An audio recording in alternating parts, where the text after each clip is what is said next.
Dịch sang tiếng Anh. Anh muốn mượn gì?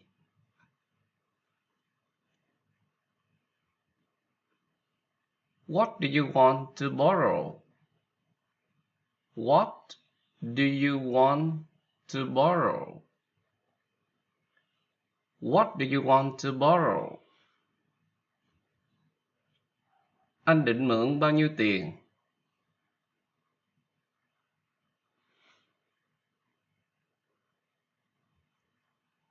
How much money are you going to borrow? How much money are you going to borrow? How much money are you going to borrow? Anh có bao giờ mượn gì của cô ấy chưa?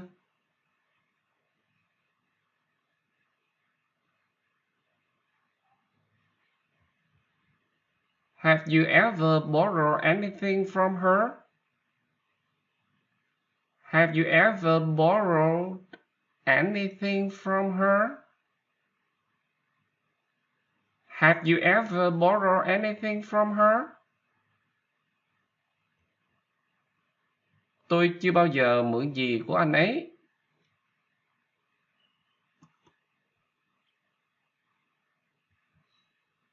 I've never borrowed anything from him. I've never borrowed anything from him. I've never borrowed anything from him. Anh mượn chiếc xe này của ai?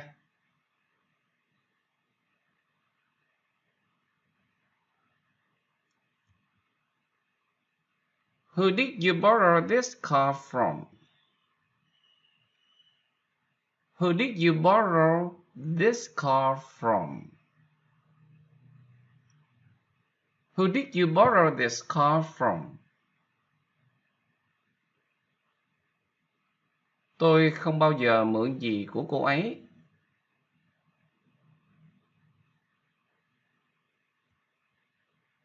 I never borrow anything from her. I never borrow anything from her. I never borrow anything from her. Tôi có thể mượn xe của anh được không?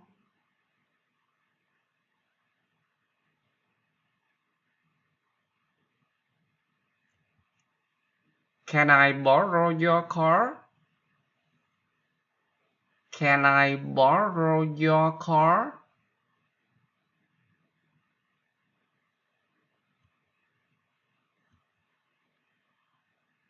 Anh đã mượn cô ấy bao nhiêu tiền rồi?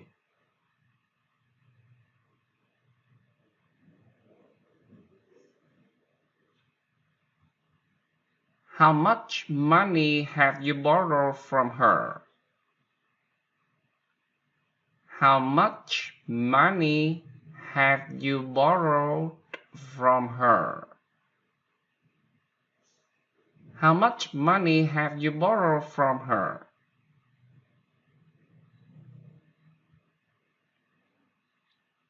Hôm qua anh mượn cô ấy bao nhiêu tiền?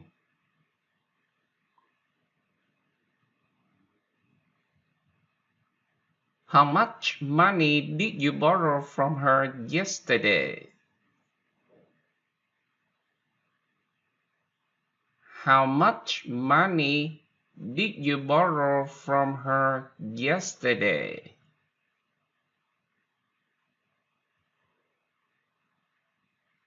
Anh có thể cho tôi mượn xe được không?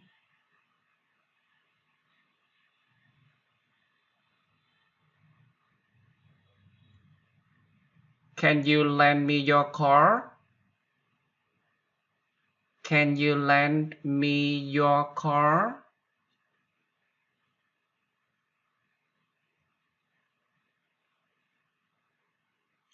Cô ấy chưa bao giờ cho tôi mượn gì cả.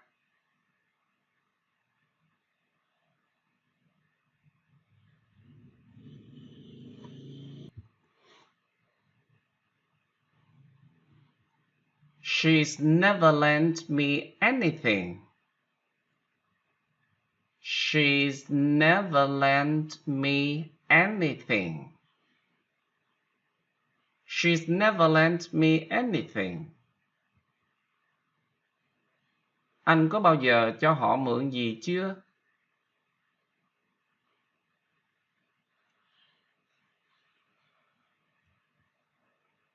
Have you ever lent them anything?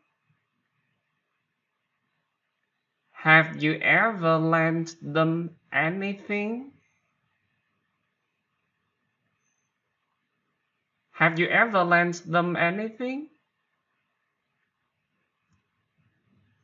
Anh định cho họ mượn bao nhiêu tiền?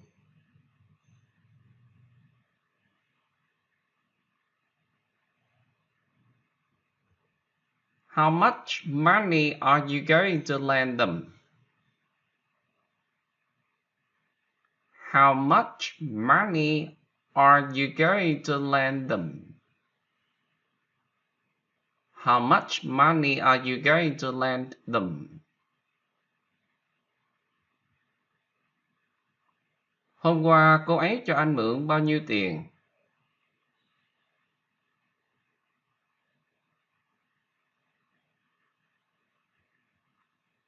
How much money did she lend you yesterday? How much money did she lend you yesterday?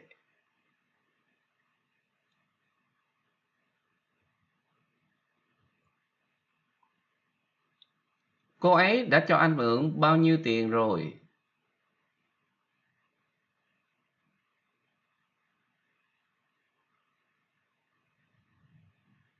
How much money has she lent you? How much money has she lent you? How much money has she lent you? Gần đây anh có cho cô ấy mượn gì không?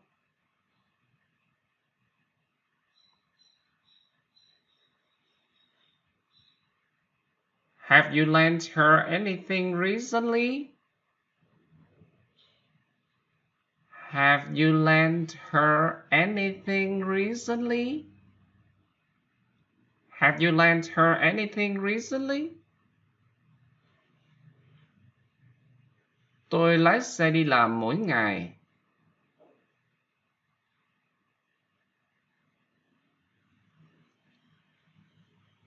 I drive to work every day. I drive to work every day. I drive to work every day. Tôi đã lái xe từ lúc 8 giờ.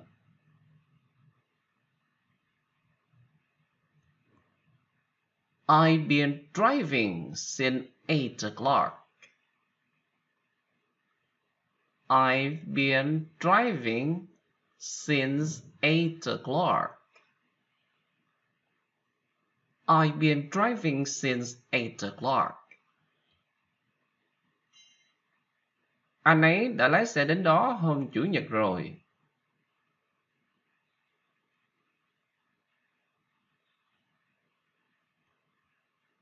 He drove there last Sunday. He drove there last Sunday. Drove. He drove there last Sunday. Tôi chưa bao giờ lái xe.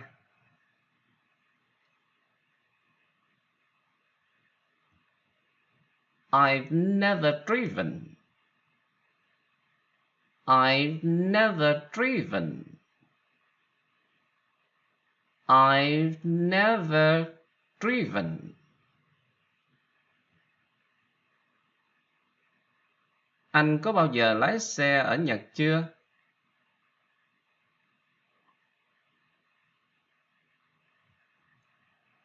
Have you ever driven in Japan? Have you ever driven in Japan? Have you ever driven in Japan? Khi nào anh sẽ bay đến đó?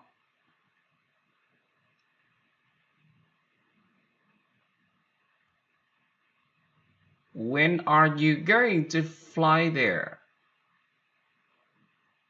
When are you going to fly there? When are you going to fly there? Anh đã đi máy bay bao nhiêu lần rồi?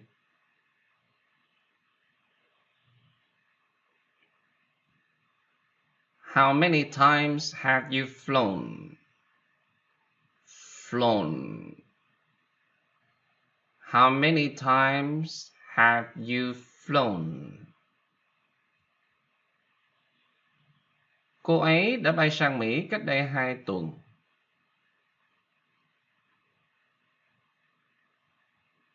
She flew to America 2 weeks ago. She flew to America 2 weeks ago. She flew to America 2 weeks ago.